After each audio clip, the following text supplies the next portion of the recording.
മര്യാദക്ക് പഠിക്കാന്ന് വെച്ച ബുക്ക് തുറന്നൊന്നും മനസ്സിലാവില്ല. എന്താ ഇപ്പൊ നിന്റെ പ്രശ്നം? പ്രശ്നം അത് തന്നെ, ഒന്നും മനസ്സിലാവുന്നില്ല. ഇങ്ങ് കാണിക്കും.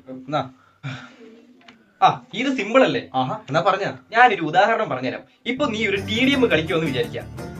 TDM കളിച്ചോണ്ടിരുന്നപ്പോൾ നീ മുമ്പിൽ ഒരു എനിമിയെ കണ്ടു. എനിമി നിന്നെ ഷൂട്ട് ചെയ്യാൻ നോക്കുമ്പോൾ എനിമിയുടെ കയ്യിൽ ബുള്ളറ്റ് ഇല്ല. ഷൂട്ട് ചെയ്യാനായിട്ട് നീ കണ്ടെടുക്കുമ്പോൾ നിന്റെ കയ്യിലും ബുള്ളറ്റ് ഇല്ല. അവസാനം എനിമിയുടെ ടീമേറ്റിൽ നിന്ന് ഒരുത്തൻ ഒരു ബോംബ് എടുത്ത് നിങ്ങളുടെ ഇടയ്ക്കോട്ടങ്ങ് എറിഞ്ഞിരുന്നു. എങ്ങനെ ഇരിക്കും ആ അവസ്ഥ? നല്ല അവസ്ഥയായിരിക്കും. അതാണ് ഈ ടോപ്പിക്കിന്റെ അർത്ഥം. ഇപ്പൊ മനസ്സിലായോ? എന്റെ പൊന്നോ എന്നാ പിടി. നിനക്ക് ഇത്രയും ബുദ്ധി ഉണ്ടായിരുന്നല്ലേ? ഇനി ഞാൻ ഒരു സംശയം ചോദിക്കട്ടെ? ചോദിക്ക്. എക്സാമിന് ഈ PUBG-യിൽ TDM കളിക്കേണ്ടതാണോ ഞാനെല്ലാം എഴുതി വെക്കണ്ടേ? അത് ഓരോന്നിന്റെ വാക്ക് കേട്ടിട്ട് ഞാനിപ്പോ ഉള്ളതും കൂടെ മറന്നു പോവാ. അല്ല, ഞാൻ ഒരു ഉദാഹരണ രീതിയിൽ പറഞ്ഞു. എടാ, ഈ ടോപ്പിക്കിന്റെ ശരിക്കുള്ള അർത്ഥം എന്നാന്ന് പറഞ്ഞതാ. ശരിക്കുള്ളതിന്റെ അർത്ഥം എനിക്ക് അറിയത്തില്ല. എന്നാ പിന്നെ അറിയത്തില്ലെന്ന് ആദ്യം അങ്ങ് പറഞ്ഞാ പോരായിരുന്നോ? അല്ല,